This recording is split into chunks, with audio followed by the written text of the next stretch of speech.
Dictator کا لقب استعمال ہو رہا تھا۔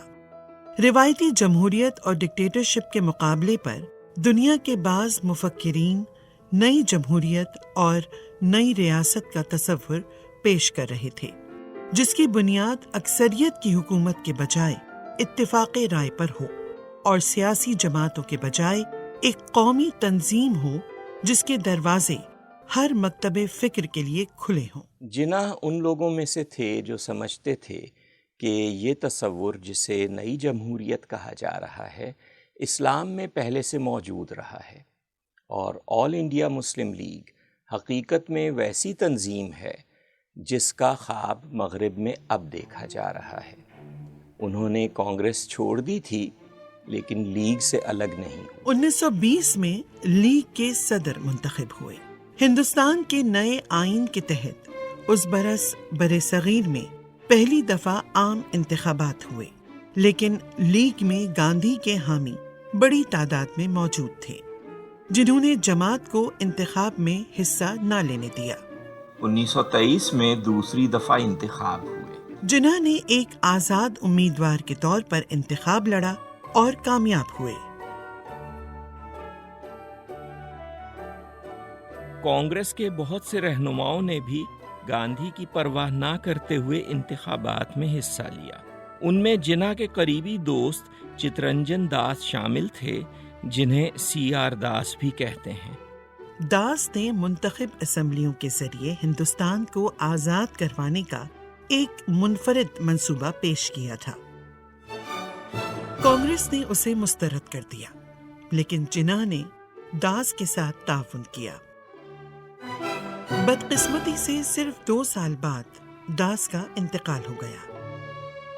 اسی برس سریندر ناتھ بنرجی بھی فوت ہوئے، اور جناح نے کہا، اور میں اس موقع پر یہ کہنا چاہوں گا کہ یہ دونوں اس ملک کے وہ رہنما تھے جن کی مسلمان بہت عزت کرتے تھے، اور مسلمانوں کو ان پر ویسا ہی اعتماد تھا جیسا کہ کسی مسلمان رہنما پر۔ اس طرح کے ہندو رہنما جو بر صغیر کی ترقی کے لیے مسلمانوں کی جداگانہ شناخت کو تسلیم کرنا ضروری سمجھتے تھے، اگلے انتخاب تک فوت ہو چکے تھے یا سیاست چھوڑ گئے تھے۔ 1926 کے انتخاب میں جس جماعت نے عام نشستوں پر، یعنی ان نشستوں پر جو مسلمانوں کے لیے مخصوص نہیں تھیں، بھرپور کامیابی حاصل کی، وہ ہندو مہاسبھا تھی۔ ہندو مہاسبھا جس تحریک سے پیدا ہوئی وہ آریہ سماج تھی۔ اس کا فلسفہ یہ تھا کہ آریہ نسل دنیا میں سب سے برتر ہے۔ یہ وہی خیال تھا جس نے جرمنی میں نازیزم کو جنم دیا تھا۔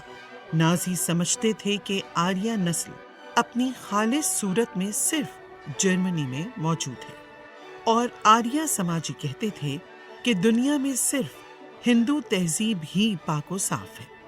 ان کے نزدیک ہندو مت واحد مذہب تھا جو خدا نے اتارا تھا، اور باقی تمام مذاہب کو وہ باطل قرار دیتے تھے۔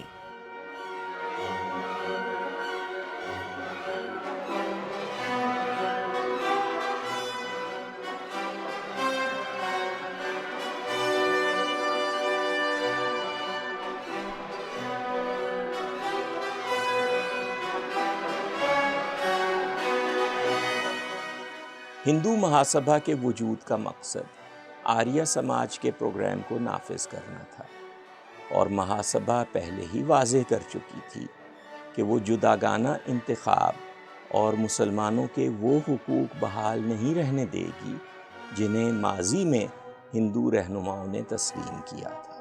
یہ انتخابات ایک ایسے وقت میں ہوئے جب لندن میں سلطنت برطانیہ تسلیم کر رہی تھی کہ ڈومینینز یعنی اس کے وہ علاقے جنہیں خود حکومت کرنے کا اختیار مل چکا ہے ہر طرح سے آزاد ہیں۔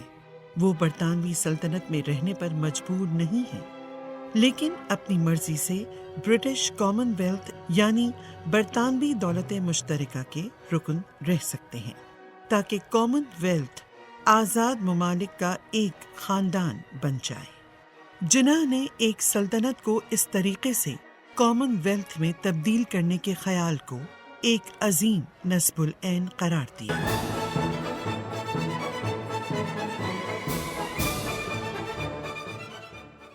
مارچ 1927 میں دہلی میں جناح نے بعض مسلمان رہنماؤں کو میٹنگ کے لیے بلایا۔ ان سب نے متفقہ طور پر تجویز پیش کی کہ مسلمان جداگانہ انتخابات سے دستبردار ہو سکتے ہیں اگر بعض ایسی آئینی دشواریاں دور کر دی جائیں جن کی وجہ سے فی الحال ان صوبوں میں بھی ان کی حکومت بننا مشکل ہو گیا ہے جہاں ان کی اکثریت ہے۔ ہندوؤں کی بہت سی جماعتوں نے، جن میں کانگریس بھی شامل تھی، دہلی مسلم تجاویز کا خیر مقدم کیا۔ کانگریس نے مہا سبھا کے رہنماؤں سے بھی یہ تجاویز منظور کروا لیں۔ ایک کمیٹی تشکیل دی گئی تاکہ ان بنیادوں پر ہندوستان کے لیے ایک نئے آئین کا خاکہ بنائے جس میں ہندوستان کو ڈومینین اسٹیٹس حاصل ہو۔ اس آئین کو برطانوی پارلیمنٹ کے سامنے پیش کرنے کا ارادہ تھا تاکہ وہ اسے منظور کرے اور ہندوستان آزاد ہو جائے۔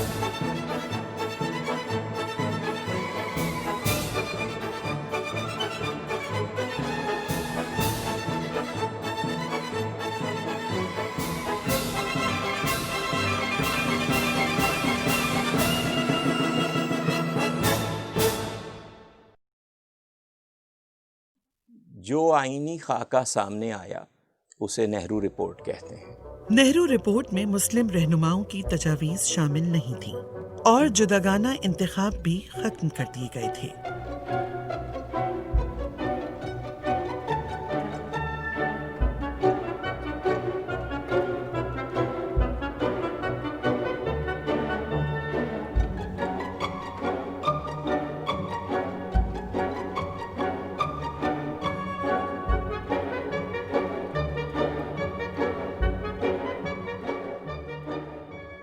کانگریس اور مہا سبھا نے برطانوی حکومت کو دھمکی دی کہ اگر 1 سال میں یہ آئین نافذ نہ ہوا تو بغاوت کر دی جائے گی۔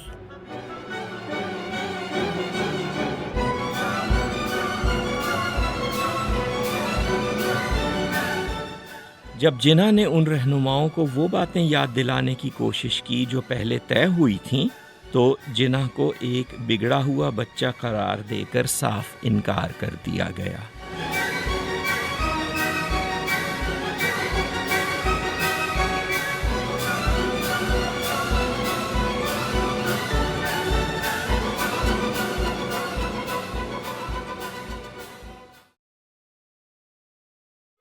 چند ماہ بعد جناح کی شریک حیات رتی کا انتقال ہو گیا۔ ان کی بیٹی دینا اس وقت صرف 9 برس کی تھی۔ جناح کی چھوٹی بہنوں میں سے فاطمہ نے اپنا ڈینٹل کلینک بند کر دیا تاکہ اپنے بھائی کے ساتھ رہ کر ان کی دیکھ بھال کر سکے۔ اس کے بعد زندگی بھر فاطمہ جناح اپنے بھائی کے ساتھ رہیں۔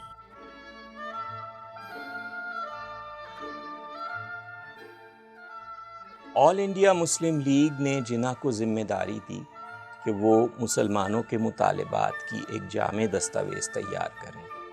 انہوں نے جو قرارداد تیار کر کے پیش کی وہ 14 نکات پر مشتمل تھی۔ آگے چل کر یہ جناح کے 14 نکات کہلائے۔ انہیں پیش کرتے ہوئے انہوں نے کہا تھا، میں ایک چیز واضح کر دینا چاہتا ہوں۔ یہ تاثر موجود ہے کہ میں نے لیگ کی کونسل کے سامنے جو قرارداد پیش کی ہے وہ میرے ذاتی خیالات پر مشتمل ہے۔ یہ درست نہیں ہے۔ میں نے کوشش کی ہے کہ ایک ایسا ڈرافٹ پیش کروں جس میں اکثریت کی آرا شامل ہوں۔ اس وقت تک انہیں ایک دوست، مفکر اور راہبر مل چکا تھا۔ یہ علامہ اقبال تھے۔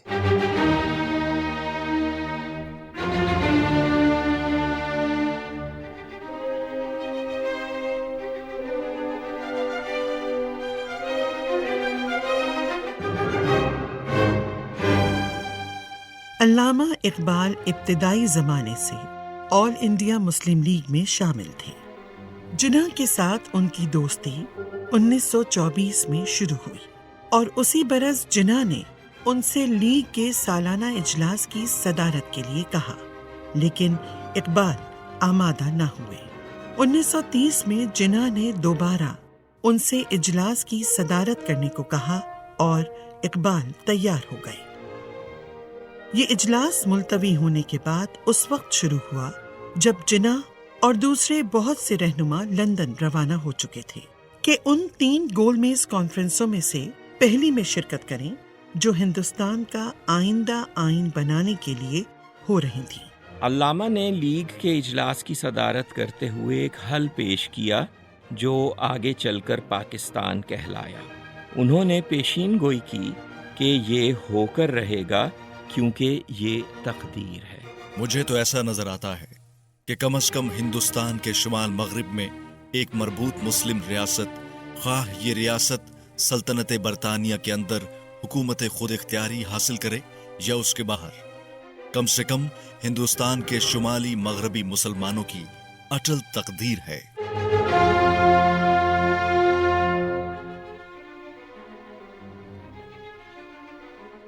جناح 3 سال سے کچھ زیادہ عرصے لندن میں رہے۔ ان کی بیٹی دینا اور بہن فاطمہ بھی ان کے ساتھ تھیں۔ آل انڈیا مسلم لیگ نے جناح سے درخواست کی کہ وہ دوبارہ قیادت کریں۔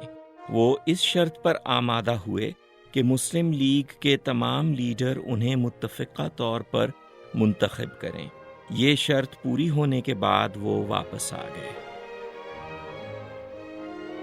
ہندوستان کے لیے برطانوی پارلیمنٹ نے ایک نیا آئین تجویز کیا تھا۔ مرکزی مجلس قانون ساز میں واپسی کے بعد جناح نے مطالبہ کیا کہ نئے آئین کا وہ تمام حصہ معطل کر دیا جائے جس کا تعلق ہندوستان کو ایک وفاق بنانے اور مرکزی حکومت تشکیل دینے سے تھا۔ جناح سمجھتے تھے کہ یہ بتانا برطانوی پارلیمنٹ کا کام نہیں ہے کہ ہندوستان ایک ملک کے طور پر کیسا ہونا چاہیے، بلکہ اس کا فیصلہ صرف ہندوستان کے عوام کر سکتے ہیں۔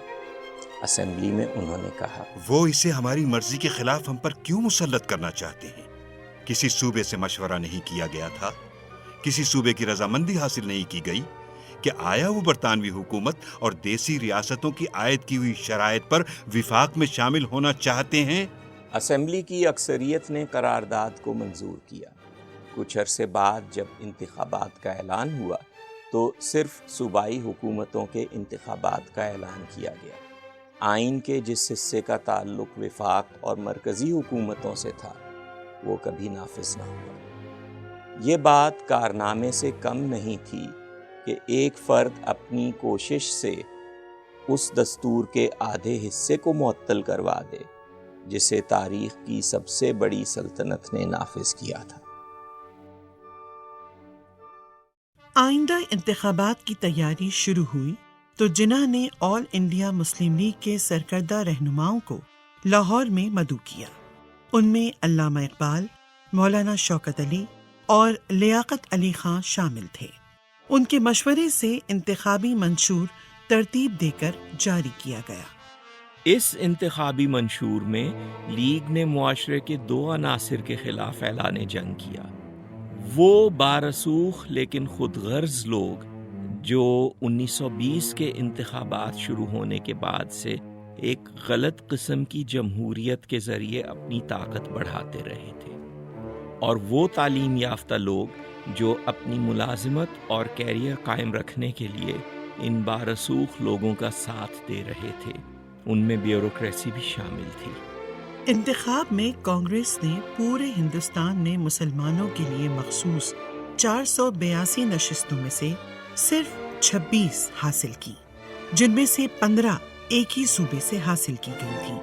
برطانوی ہند میں اس وقت 11 صوبے تھے، چنانچہ باقی 10 صوبوں سے کانگریس کی مسلم نشستیں ملا کر کل 11 بنتی تھیں۔ کانگریس کی ان 11 یا 26 نشستوں کے مقابلے میں لیگ نے 110 مسلم نشستیں حاصل کی، اور یہ واحد مسلم جماعت تھی جس کے پاس کئی صوبوں کی نشستیں تھیں۔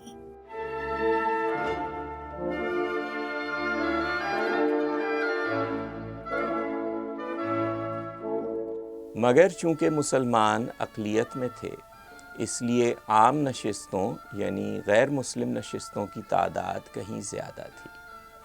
ان نشستوں پر 8 صوبوں میں کانگریس نے کامیابی حاصل کر کے وہاں اپنی حکومتیں قائم کیں۔ آئین کے مطابق ان صوبوں کی وزارتوں میں مسلمانوں کی جو تعداد ہونی چاہیے تھی، اس کے حوالے سے کانگریس کے صدر پنڈت جواہر لال نہرو نے کہا کہ وزارتیں صرف ان مسلمانوں کو دی جائیں گی جو اپنی جماعت چھوڑ کر کانگریس میں آ جائیں۔ بر صغیر میں اپنی سیاسی زندگی کے آغاز ہی سے مسلمان آئین میں اپنے لیے حقوق اور تحفظات رکھوانے کے لیے جد و جہد کرتے آئے تھے۔ اب کانگریس نے دکھا دیا تھا کہ کاغذ پر لکھے ہوئے حقوق اور تحفظات کی کوئی وقت نہیں ہے۔ آئین میں حقوق اور تحفظات موجود تھے، لیکن مسلمان انہیں استعمال نہیں کر سکتے تھے۔ اس برس لکھنؤ میں لیگ کے اجلاس میں مسلمانوں کی بہت بڑی تعداد نے شرکت کی اور جناح نے ان سے کہا، میں ہر مرد، عورت اور بچے سے التجا اور درخواست کرتا ہوں کہ ایک واحد پلیٹ فارم پر آل انڈیا مسلم لیگ کے پرچم تلے جمع ہو جائیں۔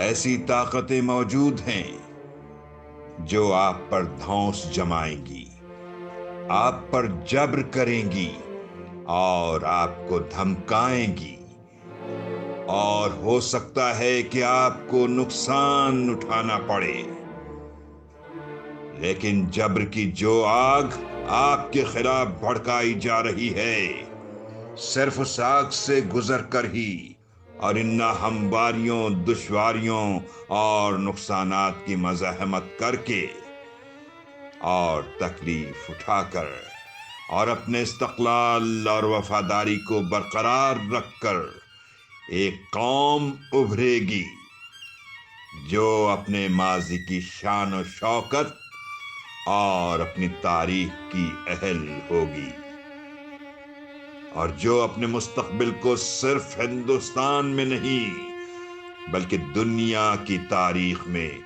پہلے سے بھی زیادہ عظیم اور شاندار بنائے گی۔ ایک طلسماتی قوت آپ کے ہاتھ میں ہے، اپنے اہم ترین فیصلے کر لیجئے۔ وہ سنگین اور تاریخ ساز ہو سکتے ہیں جن کے اثرات دور رس ہوں گے۔ کوئی بھی فیصلہ کرنے سے پہلے 100 دفعہ سوچیں، لیکن جب ایک دفعہ فیصلہ ہو جائے تو پھر سب اس پر فرد واحد کی طرح قائم رہیں، سچے رہیں اور وفادار رہیں، اور مجھے پورا اعتماد ہے کہ کامیابی آپ کے ساتھ ہے۔ 1938 میں علامہ اقبال کا انتقال ہو گیا۔ اسی زمانے میں جناح کی صاحبزادی دینا نے ایک پارسی تاجر سے شادی کر لی۔ اگرچہ جناح کے رد عمل کے بارے میں خاصی قیاس آرائی کی گئی ہے، لیکن کوئی بات اس لیے وثوق کے ساتھ نہیں کہی جا سکتی کہ وہ حد درجہ محتاط انسان تھے اور اپنے نجی خیالات اپنے آپ تک محدود رکھنے کے عادی تھے۔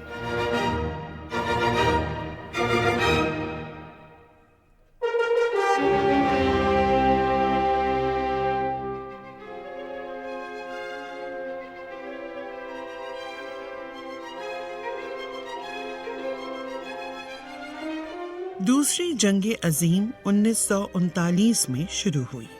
برطانیہ نے ہندوستان کی طرف سے بھی جنگ کا اعلان کر دیا۔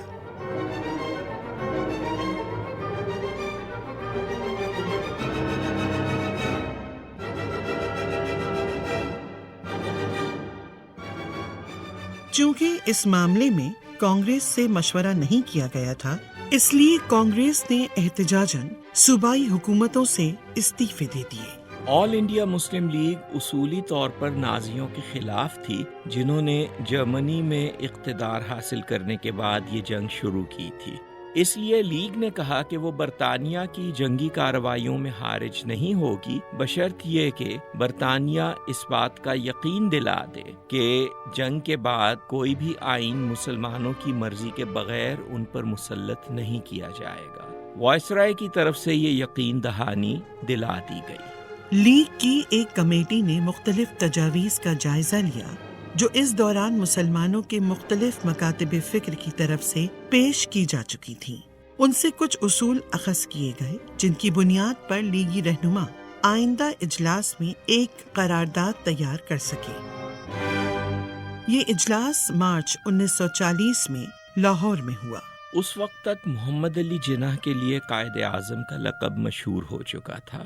جب قائد اعظم لاہور کے اجلاس میں آئے تو ایک عظیم الشان مجمع نے ان کا استقبال کیا۔ اس موقع پر ان کی شان میں ایک نظم پڑھی گئی جو آج تک قوم کے دلوں میں زندہ ہے۔ ملت کا پاسباں ہے محمد علی جناح، ملت ہے جسم جاں ہے محمد علی جناح۔ صد شکر پھر ہے گر میں سفر اپنا کارواں، اور میرے کارواں ہے محمد علی جناح۔ ملت ہوئی ہے زندہ پھر اس کی پکار سے، تقدیر کی اذاں ہے محمد علی جناح۔ لیگ نے ایک قرارداد منظور کی جو آگے چل کر قرارداد لاہور اور قرارداد پاکستان کہلائی۔ اس قرارداد میں دو بنیادی اصولوں پر زور دیا گیا تھا۔ پہلا اصول یہ تھا کہ جن خطوں میں مسلمانوں کی اکثریت تھی انہیں علیحدہ خود مختار ریاستیں بنا دیا جائے۔ بعد میں ان خطوں میں شامل صوبوں نے علیحدہ ریاستوں کے گروپ کی بجائے ایک ہی ریاست بننا پسند کیا۔ دوسرا اصول یہ تھا کہ مسلم ریاست میں غیر مسلم اقلیتوں کے تمام حقوق ان کے ساتھ مشاورت کے ذریعے طے کیے جائیں گے۔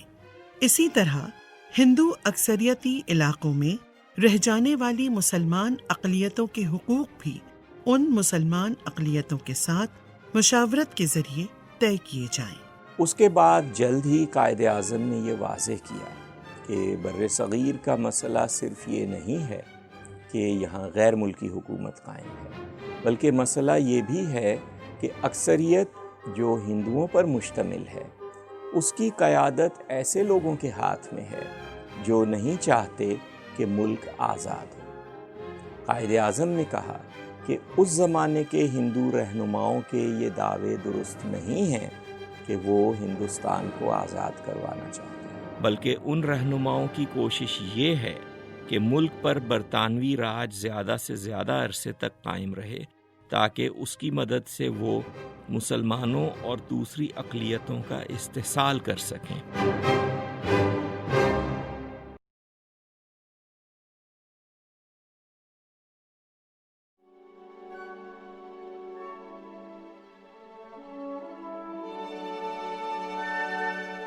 اس لیے اب مسلمانوں کو یہ ذمہ داری قبول کرنی پڑے گی کہ وہ اقلیت میں ہوتے ہوئے بھی پورے بر صغیر کو برطانوی راج سے آزاد کروائیں، اور وہ یہ مقصد حاصل کر کے رہیں گے۔ یہ وہ مقام ہے جہاں میں کانگریس سے اختلاف رکھتا ہوں۔ وہ ہندوستان کی آزادی نہیں چاہتی۔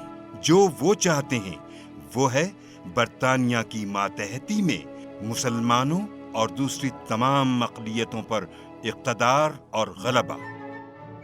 مسلم لیگ نے اب کانگریس کے فریب کا پردہ چاک کر دیا ہے۔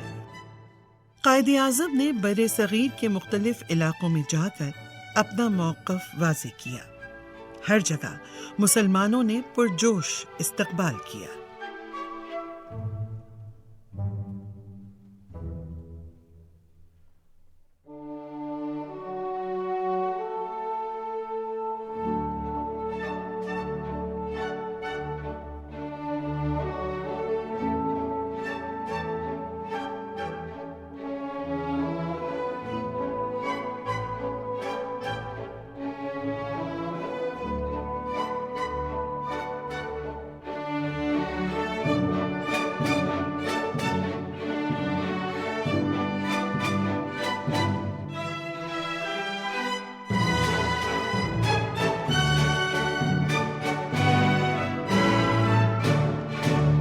قائد اعظم نے کبھی انگریز عوام کی نیت پر شبہ نہیں کیا، بلکہ کئی مواقع پر انہوں نے کہا کہ برطانیہ کے عوام ہمیشہ سے چاہتے تھے کہ ہندوستان آزادی کی منزل پر پہنچ سکے، صرف ان کے حکمراں اور بعض مفاد پرست طبقوں کی کوشش تھی کہ اس میں تاخیر ہو تاکہ ملک پر انگریزوں کی حکومت زیادہ سے زیادہ عرصے قائم رہے۔ اس مقصد کے لیے برطانوی حکمرانوں نے اس غلط مفروضے کو فروغ دیا کہ ہندوستان ایک ملک ہے یا کبھی ایک ملک رہ چکا ہے۔ قائد اعظم نے واضح کیا کہ یہ مفروضہ اپنے درست نہ ہونے کی وجہ سے ہندوؤں اور مسلمانوں کے درمیان اس لیے تصادم پیدا کر رہا ہے کہ وہ دو علیحدہ قومیں ہیں۔ چونکہ یہ تصادم انگریز حکمرانوں کے حق میں جاتا ہے، اس لیے ہندوستان کی وحدت کا تصور حقیقت میں ان دو ستونوں میں سے ایک ہے جن پر برطانوی راج قائم ہے۔ وہ ایک چیز جو انگریزوں کو ہندوستان میں رکھے ہوئے ہے وہ ایک متحدہ ہندوستان کا غلط مفروضہ ہے جس کی ترویج گاندھی کر رہے ہیں۔ میں پھر کہوں گا، ایک متحدہ ہندوستان ایک برطانوی تخلیق ہے، ایک جھوٹی کہانی اور ایک خطرناک جھوٹی کہانی جو ختم نہ ہونے والے فساد کو جنم دیتی رہے گی۔ جب تک یہ فساد موجود ہے، انگریزوں کے پاس یہاں رہنے کا جواز موجود ہے۔ تقسیم کرو اور حکومت کرو کا اصول اس دفعہ لاگو نہیں ہوتا۔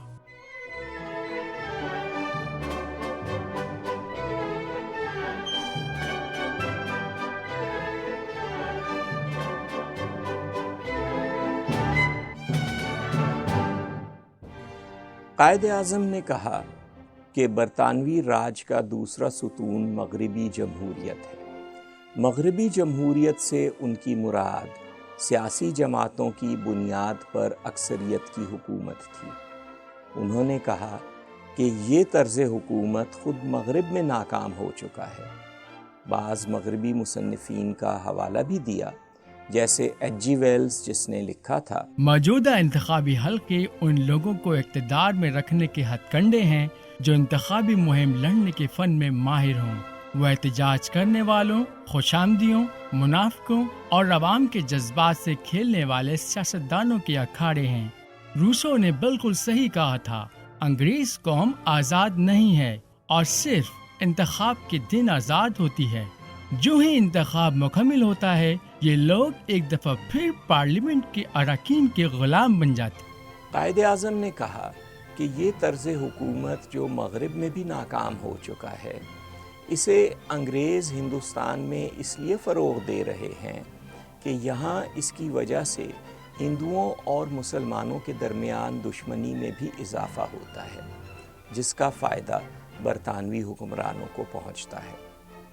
انہوں نے کہا، اس بر صغیر میں برطانوی پالیسی کی بنیاد قریباً 100 سال سے ان کے اس یقین پر رہی ہے کہ مسلمان اور ہندو کبھی متفق نہیں ہوں گے، اور اگر کبھی کسی نہ کسی وجہ سے ان کے اثر یا دباؤ میں آ کر دونوں میں اتفاق ہوا بھی تو وہ فساد کے گڑھ کے سوا کچھ بھی نہ ہوگا، جس پر متحدہ ہندوستان کی ایک چھتری ہوگی اور سب سے اوپر انگریز ہوگا۔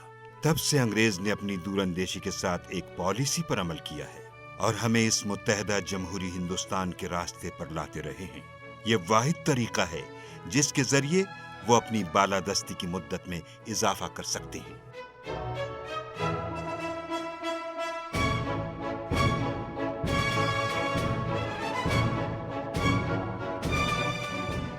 قائد اعظم سمجھتے تھے کہ سچی جمہوریت اتفاق رائے پیدا کرنے کی خواہش سے شروع ہوتی ہے۔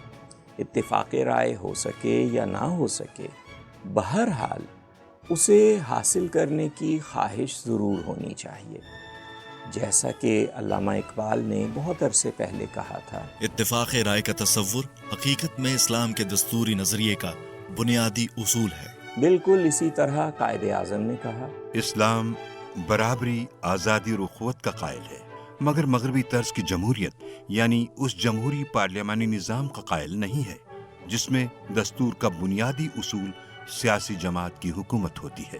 قائد اعظم نے کہا کہ آل انڈیا مسلم لیگ مسلمانوں کی قومی تنظیم ہے اور اس اصول پر قائم ہے جو اسلامی جمہوریت اور حقیقی جمہوریت کا مشترکہ بنیادی اصول ہے۔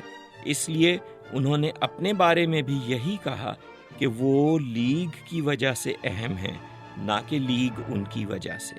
انہوں نے مسلمانوں سے کہا کہ وہ ان پر انحصار کرنے کے بجائے اپنے اتفاق رائے کو اہمیت دینا سیکھیں، اور یہ ایمان، اتحاد اور نظم و ضبط کے ذریعے ممکن ہے۔ ان کا کہنا تھا، اب یہ لیگ کی آواز ہے، عوام کی آواز، اب یہ ملت کی طاقت ہے جس کے سامنے آپ کو ضرور جھکنا ہے، خواہ آپ دنیا اسلام کا سب سے اونچا درخت ہوں۔ ان کے نزدیک لیگ کے مؤثر ہونے کا ثبوت یہ تھا کہ اس نے قیام پاکستان کا مطالبہ کر کے برطانوی راج کے دونوں ستون گرا دیے تھے، اور اب وہ بر صغیر کو آزاد کروانے والی تھی۔ مجھے یقین ہے اور میں قائل ہوں کہ ہندوستان اور ہندوستان کے تمام لوگوں کو آزادی کی منزل پر جلد از جلد پہنچانے والا سب سے مختصر راستہ یہی ہے کہ ہم پاکستان کے قیام پر متفق ہو جائیں۔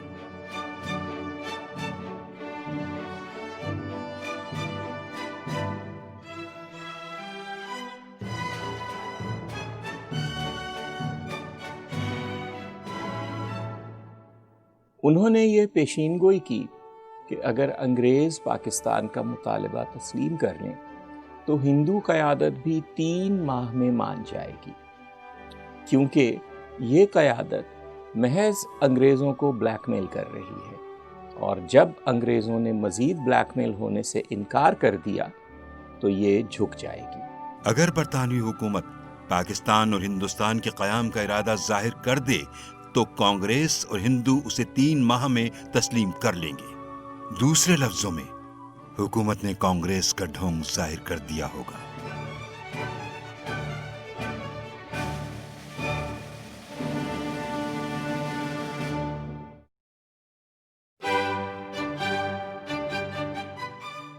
انہوں نے کہا کہ کوئی قوم طاقتور نہیں ہو سکتی اگر اس کے افراد کی بہت بڑی تعداد انتہائی غربت سے دوچار ہو۔ اس بات کو لیگ کے انتخابی منشور میں بھی اہمیت دی جا چکی تھی، اور قائد اعظم نے بھی اسے بار بار دہرایا۔ لاکھوں کی تعداد میں ہمارے لوگ ہیں جنہیں مشکل سے دن میں 1 وقت کا کھانا ملتا ہے۔ کیا یہ تہذیب ہے؟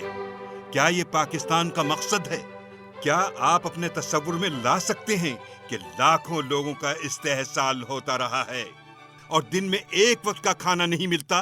اگر پاکستان کا مطلب یہی ہے تو مجھے ایسا پاکستان نہیں چاہیے۔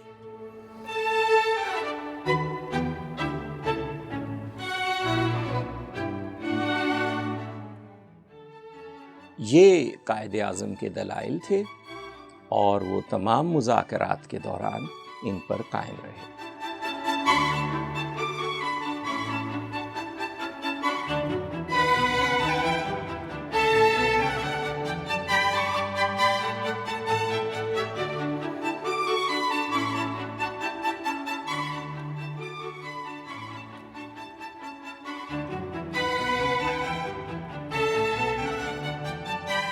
دوسری جنگ عظیم 1945 میں ختم ہوئی۔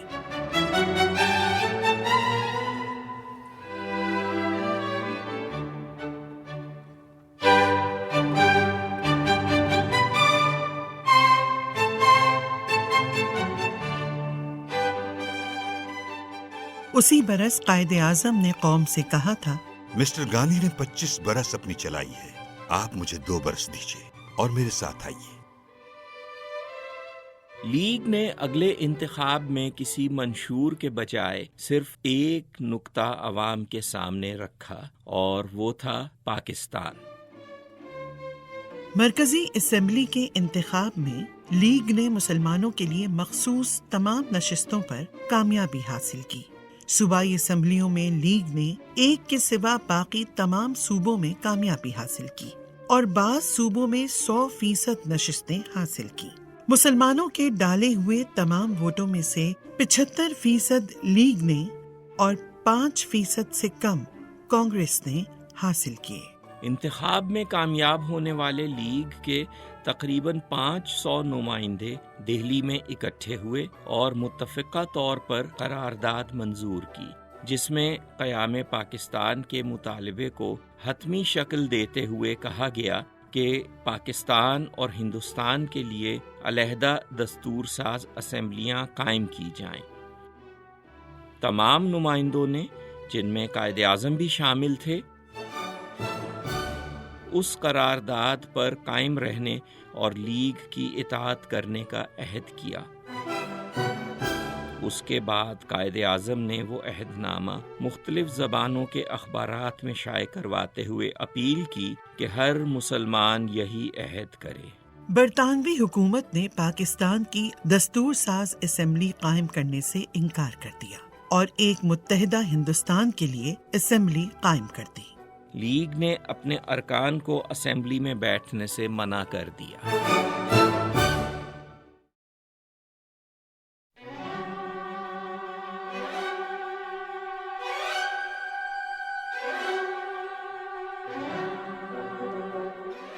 اس وقت تک بر صغیر میں ایک خانہ جنگی کی کیفیت پیدا ہو چکی تھی۔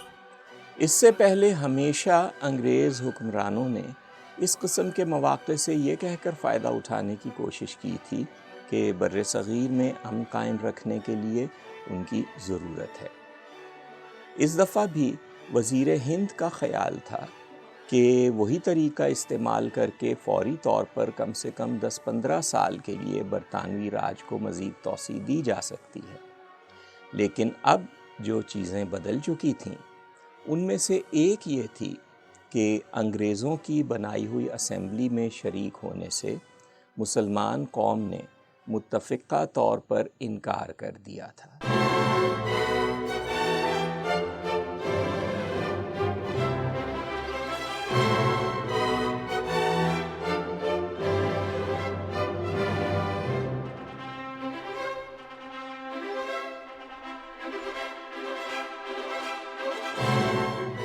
برطانوی وزیر اعظم لارڈ ایٹلی نے اسی چیز کو وہ سبب قرار دیا جس کے باعث اب برطانیہ اس بات پر مجبور تھا کہ ہر حال میں جون 1948 تک بر صغیر سے چلا جائے، اور اگر ضروری ہو تو اقتدار ایک سے زیادہ حکومتوں کے سپرد کیا جائے، یعنی بر صغیر کو تقسیم کر دیا جائے۔ ہز میجسٹی کی حکومت بڑے افسوس کے ساتھ دیکھتی ہے کہ ہندوستانی جماعتوں میں ابھی تک اختلافات ہیں جو دستور ساز اسمبلی کے اس طرح کام کرنے میں حائل ہو رہے ہیں جس طرح اسے کرنا چاہیے تھا۔ ہز میجسٹی کی حکومت واضح کرنا چاہتی ہے کہ یہ اس کا ٹھوس ارادہ ہے کہ جون 1948 تک اقتدار ہندوستان کے نمائندوں کے حوالے کر دے۔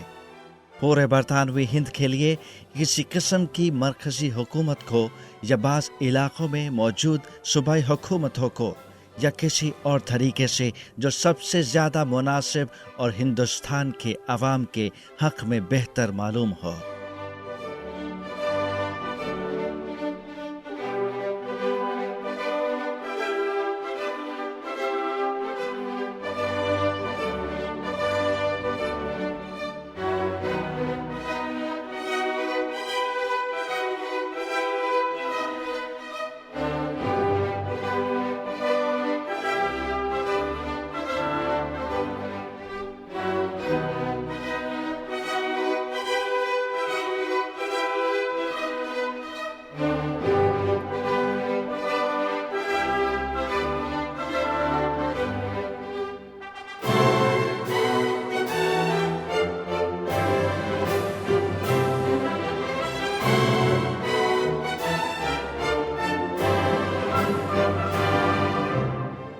قائد اعظم نے 16 جنوری 1945 کو مسلمانوں سے کہا تھا کہ وہ مزید 2 سال ان کے ساتھ چلیں اور وہ آزادی دلوائیں گے۔ برطانوی وزیر اعظم کی طرف سے اعلان اس کے صرف 2 برس اور 1 ماہ بعد آیا۔ قائد اعظم نے یہ بھی کہا تھا کہ اگر انگریز پاکستان کا مطالبہ تسلیم کر لیں تو کانگریس اور ہندو قیادت 3 ماہ میں مان جائے گی۔ برطانوی وزیر اعظم کی طرف سے اعلان 20 فروری 1947 کو ہوا اور اس کے ٹھیک 3.5 ماہ بعد 3 جون 1947 کو ہندو قیادت نے تقسیم کا منصوبہ منظور کر لیا۔ لگتا ہے ٹھیک جا کے نشانے پہ اس کا تیر، ایسی کڑی کماں ہے محمد علی جناح۔ برطانوی حکومت نے جو منصوبہ پیش کیا اس کے مطابق پنجاب اور بنگال کے صوبوں کو بھی تقسیم ہونا تھا۔ آل انڈیا مسلم لیگ اس کے حق میں نہیں تھی، لیکن تقسیم کا منصوبہ مکمل طور پر قبول یا مسترد کرنا تھا، اس لیے لیگ کی کونسل نے اسے ایک سمجھوتے کے طور پر قبول کر لیا۔ ہندو مہاسبھا کے رہنماؤں نے احتجاج کیا اور کہا کہ وہ تقسیم کو تسلیم کیے بغیر تقسیم شدہ ہندوستان میں رہیں گے۔ ان کی قرارداد میں کہا گیا، یہ کمیٹی گھوشت کرتی ہے کہ کانگریس نے جو بات سویکار کی ہے ہندو اس کے پرتی بند نہیں ہے۔ یہ بات ایک بار پھر دہرائی جاتی ہے کہ ہندوستان ایک ہے جس کا بٹوارا نہیں کیا جا سکتا، اور تب تک شانتی نہیں ہوگی جب تک الگ ہونے والے سارے شتروں کو واپس اکھنڈ ہندوستان میں شامل کر کے انہیں پوری طرح اس کا اٹوٹ انگ نہ بنا لیا جائے۔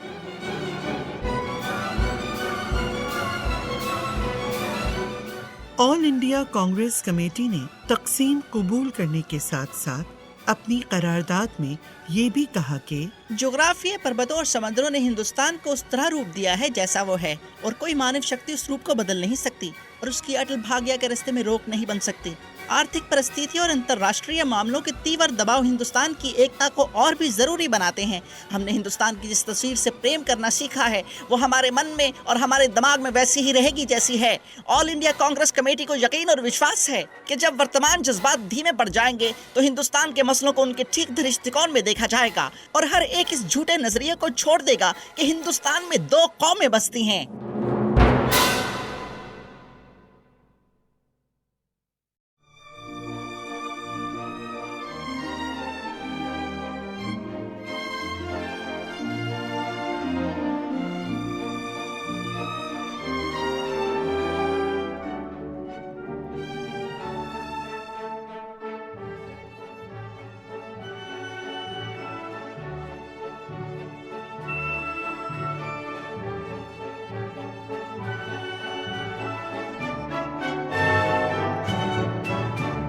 اگست 1947 کو کراچی میں دستور ساز اسمبلی کا افتتاح ہوا۔ مسلم لیگ نے اسمبلی کے صدر کا انتخاب کروانے کے لیے جوگندر ناتھ منڈل کو، جو ایک اچھوت ہندو تھے، نگراں صدر بنایا۔ انہوں نے اسمبلی کے افتتاحی خطبے میں کہا، خواتین و حضرات، سب سے پہلے میں خدائے بزرگ و برتر کے سامنے اپنا سر جھکانا چاہوں گا کہ اس نے اپنی مہربانی سے ہمیں یہ موقع دیا ہے کہ ہم سب یہاں جمع ہوں، اور اس سے دعا کریں کہ ہمیں سیدھا راستہ دکھائے۔ اس کے بعد خواتین و حضرات، میں اس اعزاز کے لیے آپ کا دل سے شکریہ ادا کرنا چاہتا ہوں جو آپ نے پاکستان کی دستور ساز اسمبلی کے تاریخی پہلے افتتاحی اجلاس کا چیئرمین منتخب کر کے مجھے بخشا ہے۔ آج حضرات مجھے یہ کہتے ہوئے بڑی مسرت ہو رہی ہے کہ اقلیتی ملت کے ایک رکن کا چیئرمین منتخب ہونا پاکستان کی پیدائش پر بہت اچھا شگون ہے، کیونکہ آج پاکستان ایک اقلیتی ملت یعنی ہندوستان کے مسلمانوں کے مستقل اور جائز مطالبے کا نتیجہ ہے۔ اگلے روز جناح اسمبلی کے مستقل صدر منتخب کیے گئے۔ قائد اعظم کا لقب جو عوام نے بہت پہلے سے انہیں دے رکھا تھا، اسمبلی نے ان کے لیے باقاعدہ طور پر منظور کیا۔ 13 اگست کو آخری وائسرائے لارڈ ماؤنٹ بیٹن کے اعزاز میں ڈنر دیتے ہوئے جو اقتدار منتقل کرنے کراچی آئے تھے، قائد اعظم نے شاہ برطانیہ جارج ششم کے نام پیغام میں کہا، ایک قوم کی طرف سے مکمل اقتدار کو اس طرح کسی دوسری قوم کے سپرد کرنے کی کوئی اور مثال پوری دنیا کی تاریخ میں موجود نہیں ہے۔ یہ دولت مشترکہ کے عظیم نصب العین کا حصول اور تکمیل ہے جو اب ہوئی ہے۔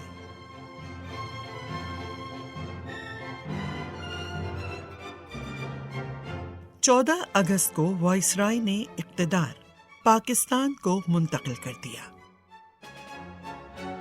انہوں نے شاہ برطانیہ کی طرف سے پیغام بھی سنایا جس میں کہا گیا تھا کہ اتفاق رائے کے ذریعے آزادی حاصل کر کے پاکستان نے دنیا کی ان تمام اقوام کے لیے ایک مثال قائم کی ہے جنہیں آزادی سے پیار ہے۔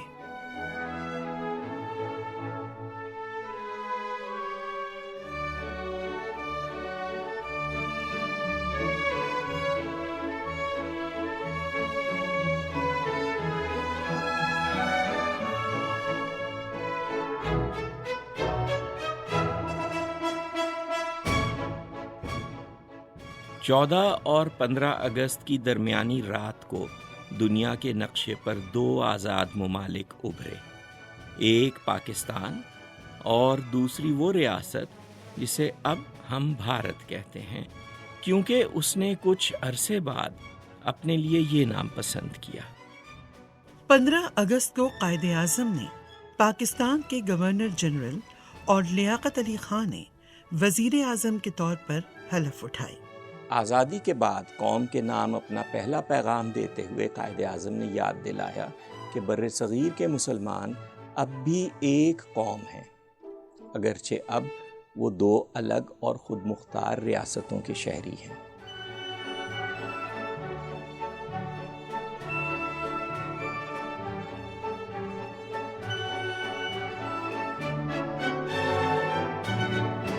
مسلمانان ہند نے دنیا کو دکھا دیا ہے کہ وہ ایک متحدہ قوم ہیں۔ ان کا مطالبہ انصاف پر مبنی اور درست ہے، جسے رد نہیں کیا جا سکتا۔ برطانوی حکومت نے تقسیم کا جو منصوبہ نافذ کیا تھا، اس کے مطابق ایک باؤنڈری کمیشن نے اپنا فیصلہ سناتے ہوئے پنجاب میں مسلمانوں کی اکثریت کے بہت سے علاقے بھارت میں شامل کر دیے۔ اس وجہ سے بھارت کی پہنچ کشمیر تک زیادہ آسانی کے ساتھ ہو گئی، جو ایک دیسی ریاست تھی اور وہاں مسلمانوں کی واضح اکثریت تھی۔ اس لیے جلد ہی مسئلہ کشمیر کا آغاز ہو گیا۔ یہ مسئلہ ابھی تک حل نہیں ہو سکا ہے۔ مشرقی پنجاب اور دہلی میں سکھوں اور ہندوؤں کی طرف سے مسلمانوں کے خلاف تشدد کی ایک ایسی لہر اٹھی اور ایسے مظالم ڈھائے گئے جو بیان سے باہر ہیں۔ تشدد کی یہ لہر بھارت کے دوسرے حصوں میں بھی پھیل گئی۔ پاکستان میں بھی جوابی تشدد کے بعض واقعات پیش آئے۔ قائد اعظم نے شہریوں کو تاکید کی کہ وہ قانون کا احترام کریں اور امن قائم رکھیں۔ یہ ضروری ہے کہ پاکستان کو ہر قسم کی بد نظمی سے پاک رکھا جائے، کیونکہ اس ابتدائی مرحلے پر لا قانونیت کی لہر اس کی بنیادوں کو کمزور کر کے رکھ دے گی اور اس کے مستقبل کو ناقابل تلافی نقصان پہنچائے گی۔ اس لیے میں پاکستان کے ہر مسلمان مرد اور عورت سے کہہ رہا ہوں کہ وہ اپنی قومی ریاست کے قیام کی خاطر، جس کے لیے انہوں نے پہلے ہی اتنی قربانیاں دی ہیں اور اتنی تکالیف برداشت کی ہیں، اور جسے تعمیر کرنا اب ان کے اپنے ہاتھ میں ہے، موجودہ دکھوں کے مقابلے پر اپنے دل مضبوط کر لیں تاکہ بہت جلد یہ دنیا کی سب سے بڑی اسلامی ریاست ہونے کا حق ادا کر سکے اور اقوام کی برادری میں ایک قابل فخر مقام حاصل کرے۔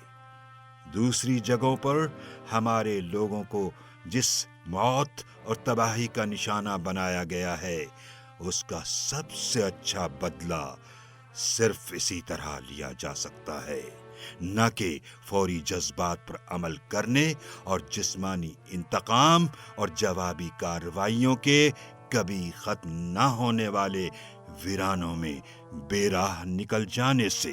قائد اعظم کو یقین تھا کہ یہ فسادات ان لوگوں کی سوچی سمجھی سازش کا حصہ ہیں جو پاکستان کو ختم کرنا چاہتے تھے۔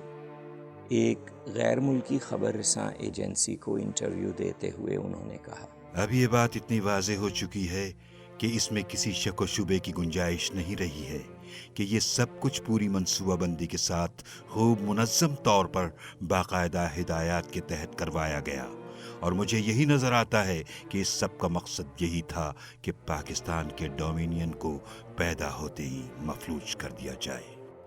چند ماہ بعد ایک انتہا پسند ہندو تنظیم کے ایک رکن نے بھارت میں گاندھی کو قتل کر دیا۔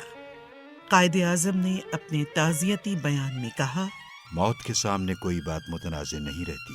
ہمارے سیاسی اختلافات جو بھی رہے ہوں، وہ ان عظیم ترین آدمیوں میں سے تھے جو ہندو ملت نے پیدا کیے، اور ایک ایسے رہنما جن پر وہ سب اعتماد کرتے تھے اور ان کی عزت کرتے تھے۔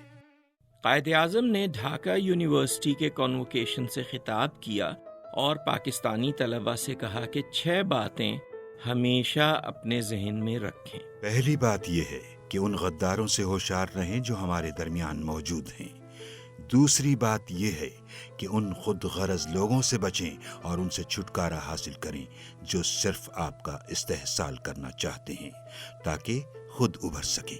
تیسری بات یہ ہے کہ آپ پرکھنا سیکھیں کہ ریاست کی سچی وفاداری کے ساتھ اور بے غرض خدمت کرنے والے کون ہیں، جو دل و جان سے عوام کی خدمت کرنا چاہتے ہیں اور ان کا ساتھ دیں۔ چوتھی بات یہ ہے کہ مسلم لیگ کی جماعت کو مضبوط بنائیں، جو ایک حقیقی اور واقعی عظیم اور شاندار پاکستان کی خدمت کرے گی اور اسے تعمیر کرے گی۔ پانچویں بات یہ ہے کہ مسلم لیگ نے پاکستان حاصل کیا ہے اور قائم کیا ہے، اور یہ مسلم لیگ ہی ہے جس کا اب یہ فریضہ ہے کہ اس مقدس امانت کی امین کے طور پر پاکستان کی تعمیر کرے۔ چھٹی بات یہ ہے کہ ایسے لوگ ہوں گے جنہوں نے ہماری جد و جہد میں ہماری مدد کرنے کے لیے انگلی بھی نہیں اٹھائی تھی، بلکہ ہماری مخالفت کی تھی، اور ہماری عظیم جد و جہد میں سر عام دشواریاں پیدا کی تھیں، اور جن میں سے بہت سے ہمارے دشمنوں کی صفوں میں ہمارے خلاف سرگرم تھے، جو اب شاید آگے بڑھیں اور اپنے دل فریب نعرے، اصطلاحیں، مقاصد اور پروگرام آپ کے سامنے رکھیں، لیکن انہیں ابھی نیک نیتی ثابت کرنے کی ضرورت ہے، اور یہ ثابت کرنے کی ضرورت ہے کہ واقعی ان کی نیت میں تبدیلی آئی ہے، جس کا طریقہ یہی ہے کہ وہ لیگ میں شامل ہوں اور اس کی حمایت کریں، اور اپنے خیالات لیگ کی تنظیم کے اندر سے پیش کر کے انہیں قبول کروانے کی کوشش کریں، اور اپنی علیحدہ تنظیمیں نہ بنائیں۔ ان تمام باتوں کے لیے مکمل اخوت، اتحاد اور نظم و ضبط ضروری ہے۔ 1 جولائی 1948 کو قائد اعظم زندگی میں آخری دفعہ کسی سرکاری تقریب میں شریک ہوئے۔ یہ پاکستان کے اسٹیٹ بینک کا افتتاح تھا۔ اس موقع پر انہوں نے کہا، مغرب کا اقتصادی نظام انسان اور انسان کے درمیان انصاف قائم کرنے اور قوموں کے درمیان رقابت دور کرنے میں ناکام رہا ہے۔ ہمارا ایک خوش اور مطمئن قوم بنانے کا مقصد مغرب کے اقتصادی نظریے اور اقدامات کی پیروی کر کے پورا نہیں ہو سکتا۔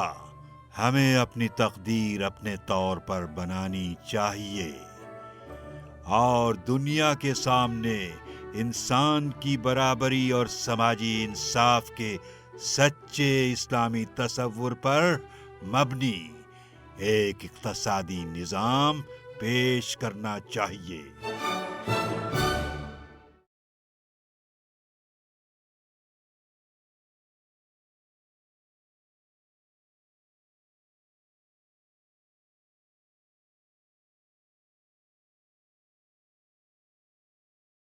قائد اعظم محمد علی جناح کا انتقال 11 ستمبر 1948 کو کراچی میں ہوا۔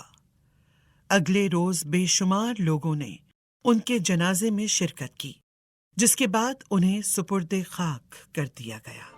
لیکن قائد اعظم کی زندگی کی داستان ابھی ختم نہیں ہوئی تھی، بلکہ وہ اب شروع ہونے والی تھی۔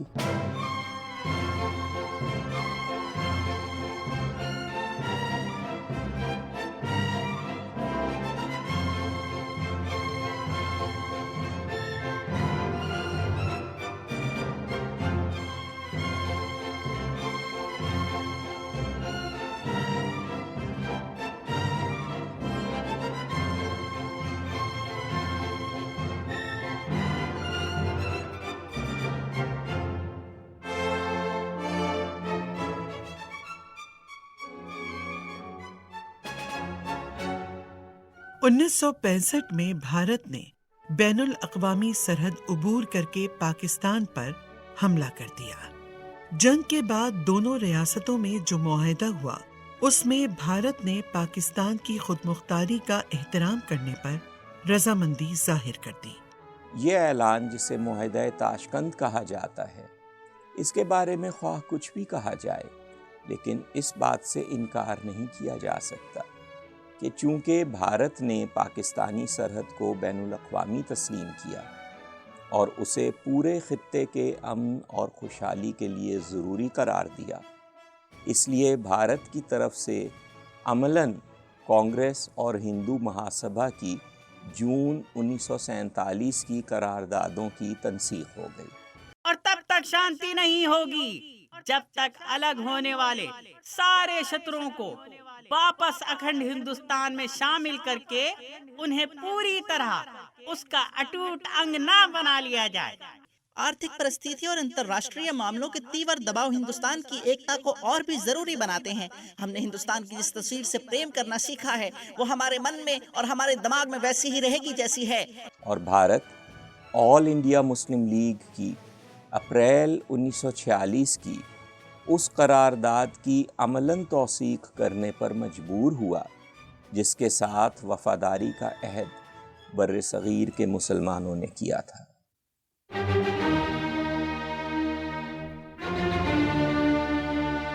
1967 تک مشرقی اور مغربی پاکستان کے اکثر مکاتب فکر اس بات پر متفق ہو چکے تھے کہ ملک کے دونوں خطوں کے درمیان برابری اور وحدت ہونی چاہیے۔ اگرچہ اس کے کچھ برس بعد مشرقی پاکستان علیحدہ ہو کر بنگلہ دیش بن گیا، لیکن آگے چل کر اسی بنگلہ دیش نے یہ ویژن پورے جنوبی ایشیا کی سطح پر رائج کر دیا جب اس نے اس علاقے کے 7 ممالک کو دعوت دے کر جنوبی ایشیا کی تنظیم سارک کے چارٹر پر دستخط کروائے۔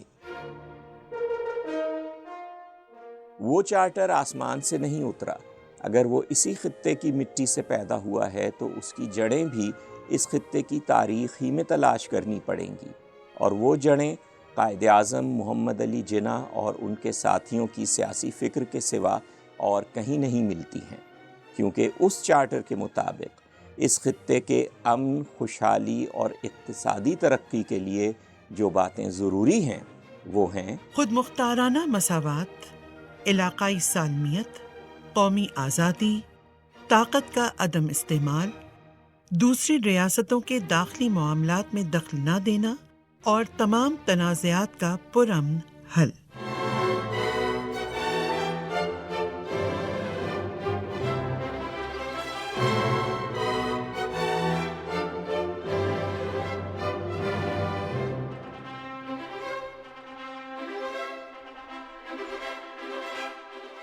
ایک طویل خانہ جنگی کے بعد 2006 میں افغانستان نے اپنے آپ کو مربوط کیا اور اسے بھی جنوبی ایشیا کی تنظیم کی رکنیت دی گئی۔ یہ رکنیت سارک کے اسی چارٹر کے تحت دی گئی جس چارٹر کو ہم قائد اعظم محمد علی جناح کی سیاسی فکر کا دور رس نتیجہ تسلیم کرنے پر مجبور ہیں۔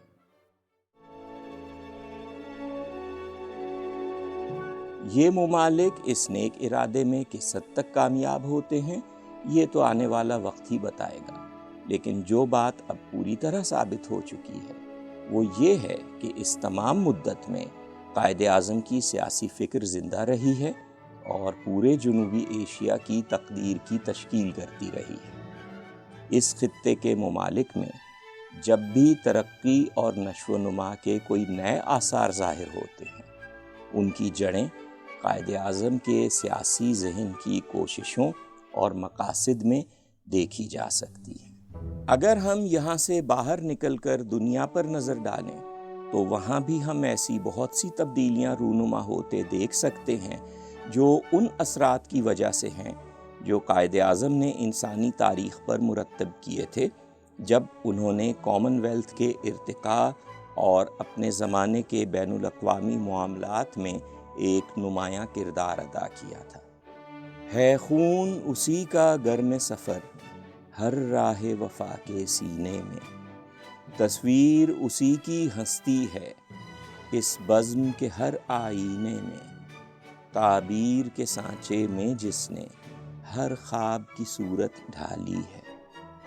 اگر ہم میں خود اعتمادی اور قومی شعور پیدا ہو سکے، تب ہو سکتا ہے کہ دنیا ہمیں ایک خواب معلوم ہو جس کی تعبیر ہم ہیں۔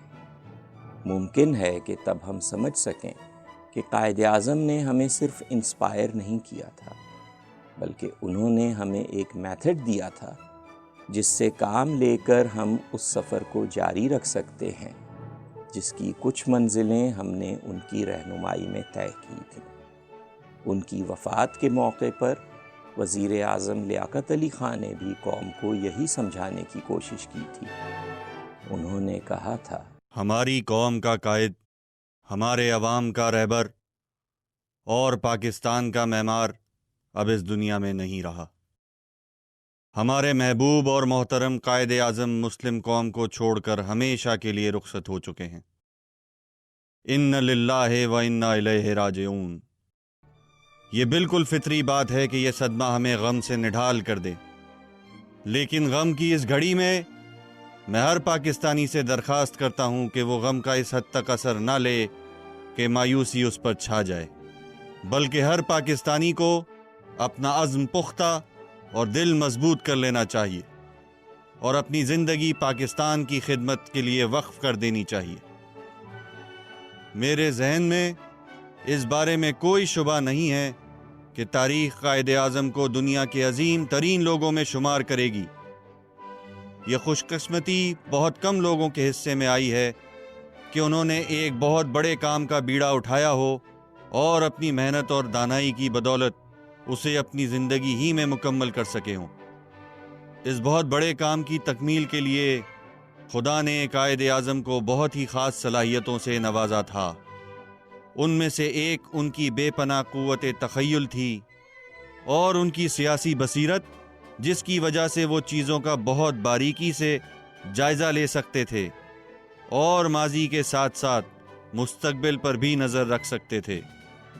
اپنے محبوب قائد اعظم سے اپنی محبت اور عقیدت کا اظہار کرنے کا اس سے بہتر طریقہ اور کوئی نہیں ہو سکتا کہ ہم ہمیشہ وہ آئیڈیل اپنے سامنے رکھیں جو انہوں نے ہمارے لیے پیش کیا تھا، اور ہم پاکستان کو اتنی عظیم ریاست بنائیں جتنی وہ چاہتے تھے۔ اپنی غمزدہ قوم کے لیے میرا یہی پیغام ہے۔ پاکستان زندہ باد۔